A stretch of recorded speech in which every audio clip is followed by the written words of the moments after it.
Hi எல்லாருக்கும் வணக்கம். Welcome to cooking story. இது என்னோடய ஃபர்ஸ்ட் வீடியோ.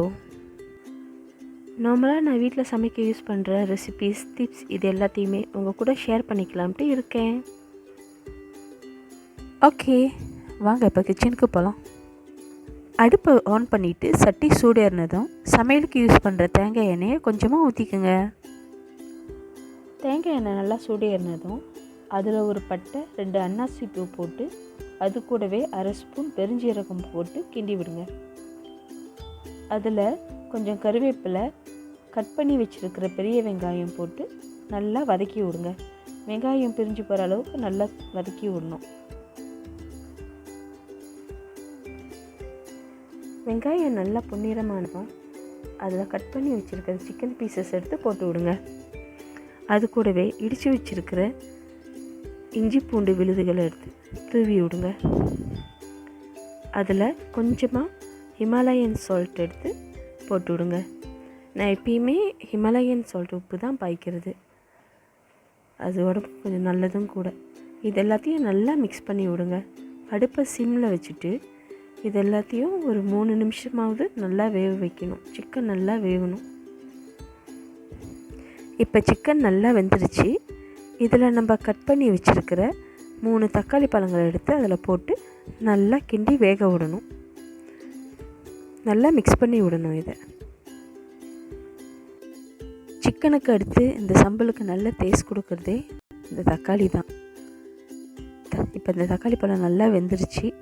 இது கூட 3 ஸ்பூன் வெறும் மிளகாத்தூள் போட்டு நல்லா கலந்து விட்டு வேக விடுங்க.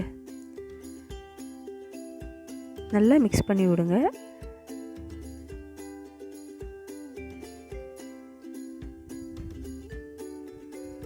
மிளகாத்தூளோட வாசம் போகிற வரைக்கும் நல்லா கிண்டி விட்டு பிறகு அதில் கொஞ்சம் தண்ணி விட்டுங்க. தண்ணி மிக்ஸ் பண்ணி விட்டு நல்லா கிண்டி விடுங்க.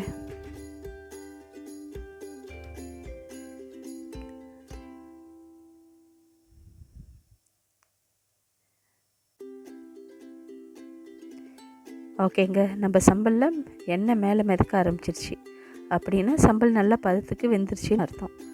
இப்போ இதில் ஒரு பண்டாணி இலையை நல்லா கட்டி போட்டு மூடி வச்சுருங்க. பண்டாணி இலை மூழ்கிற வரைக்கும், அப்போ தானே அந்த வாசம் நல்லா அது கூட மிக்ஸ் ஆகும். அதுக்காக அதை நல்லா அமுத்தி விடுங்க. அமுத்தி விட்டுட்டு மூடி வச்சிட வேண்டியதாங்க. அவ்வளோதான், அடுப்பை ஆஃப் பண்ணிடுங்க. இதோட நீங்கள் வேணால் கொத்தமல்லியும் போட்டுக்கலாம்.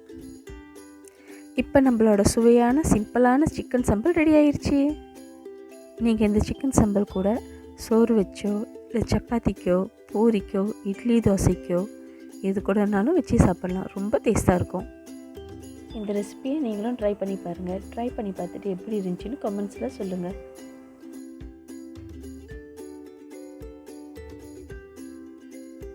மறக்காமல் நம்ம சேனலை சப்ஸ்கிரைப் பண்ணிடுங்க. பக்கத்தில் இருக்கிற பெல் பட்டனை கிளிக் பண்ணிடுங்க. இந்த வீடியோ உங்களுக்கு பிடிச்சிருந்தா லைக் பண்ணுங்கள், உங்கள் ஃப்ரெண்ட்ஸ் கூட ஷேர் பண்ணுங்கள். ஓகே, தேங்க்ஸ் ஃபார் வாட்சிங். தெரியுமா சே